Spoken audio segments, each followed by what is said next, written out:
Hi, all. I have to share some synchronicities that I have been getting, some downloads that I've been getting. And I believe this is for the Divine Feminine Collective. Um, and it seems to revolve around self worth, um, and being free to be yourself and not letting yourself be controlled by the masculines in your life, or anyone for that matter. But the message I'm getting most is the masculines and the masculine media. So the first thing that came to me, I've been watching American Gods. If you are not yet at season 3 and you're watching this, you may want to plug your ears during this part.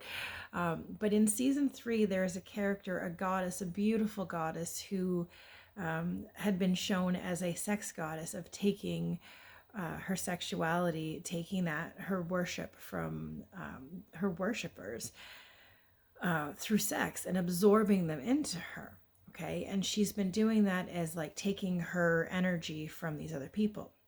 Um, but she comes to this understanding that after some of the African Orishas come to her, Oshun, Oya, and a few others. I've been personally studying the African Orishas recently, and it's pretty amazing. They come to her and they remind her that she is a fertility goddess, not because she takes, but because she gives. She's a life giver, that women are life givers. So this is what we are. This is what we've carried in us. We have been told by the media and by the men in our lives that like we somehow owe them, like somehow they are better than us in some way.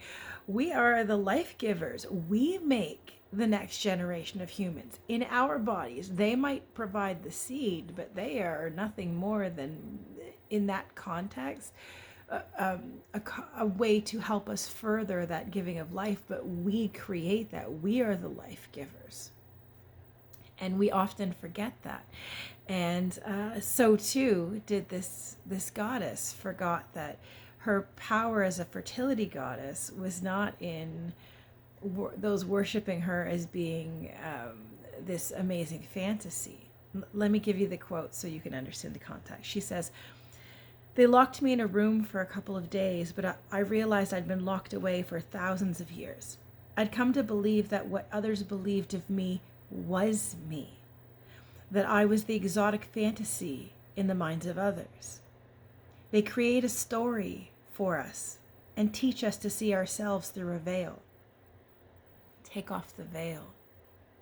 And I felt that to be such a powerful statement that I actually wrote that down in my journal because I felt that that was significant. And that was 3 days ago I got that message. So today I've been thinking about, I also had the realization and the understanding that one of my patterns, and I'm sure this is true for many others, I have been giving my power away by feeling like I am obligated to provide sexual intimacy with my partner, as if my partner is owed that.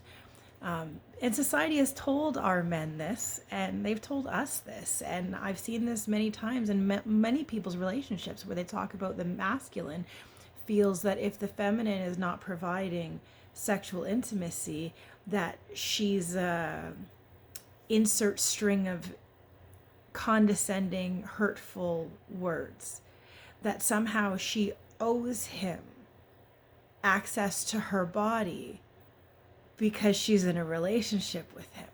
And men will act wounded and act as if you're punishing them if you deny them access to your physical vessel. And I have witnessed this in my own relationship recently and come to the understanding through my own ways that I have been contributing to that in my lifetime. I have been contributing to allowing others to have access to my body when I don't really want them to have access to my body, when I'm not really feeling like it, but feeling obligated, like I owe them access to my body because I'm in a relationship with them, or because they took me out on a date, or because, feeling like I need And they feel like it's owed to them, but then I've also been conditioned to feel like it's owed, that I owe it to them for the effort that they've put in. And I've come to understand I don't owe my body to anyone but me. I don't owe anyone access to my body.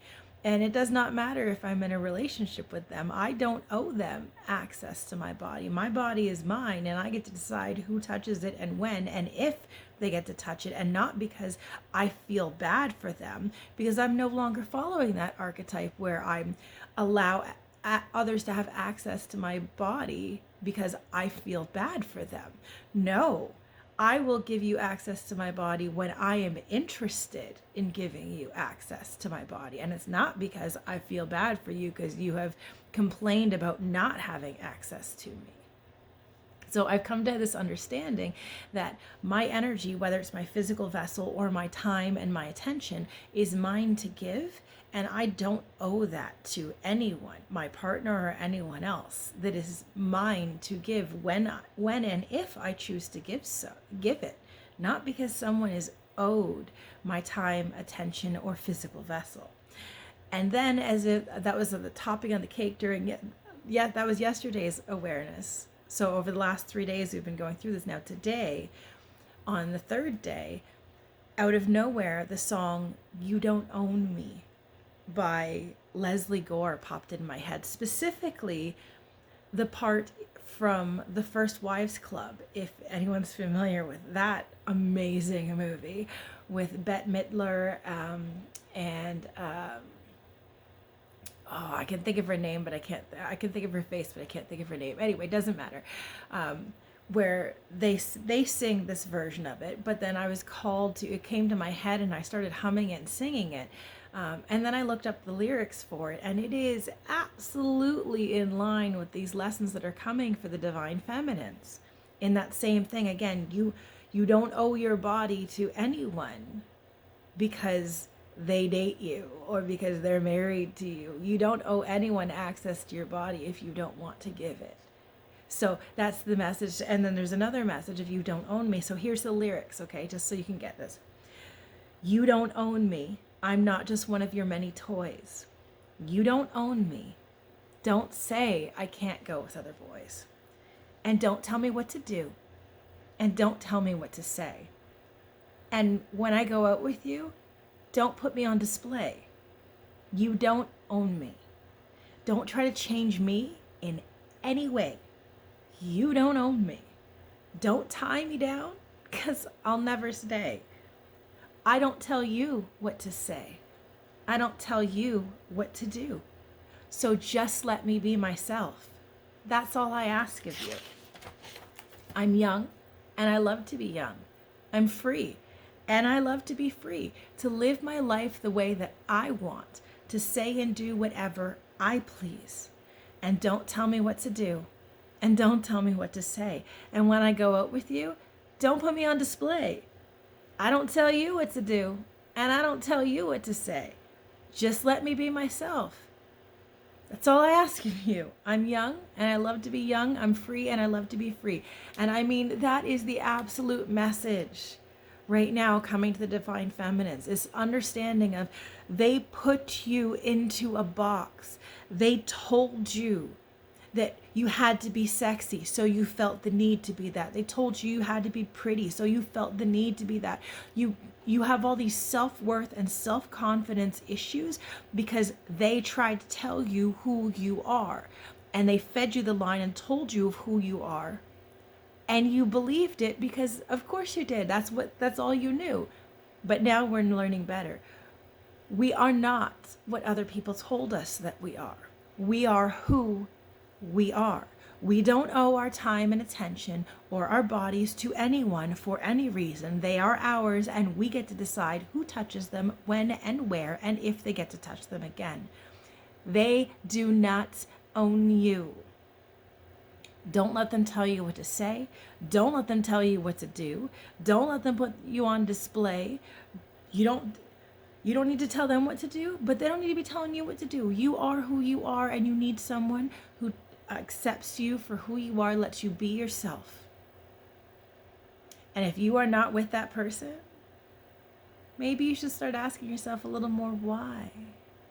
Why are you with someone who does that? That's my message for you. That is what's come to me. That is what I'm sharing with you. I hope whoever needed to hear this hears this message. Love and light, fellow humans. Mwah.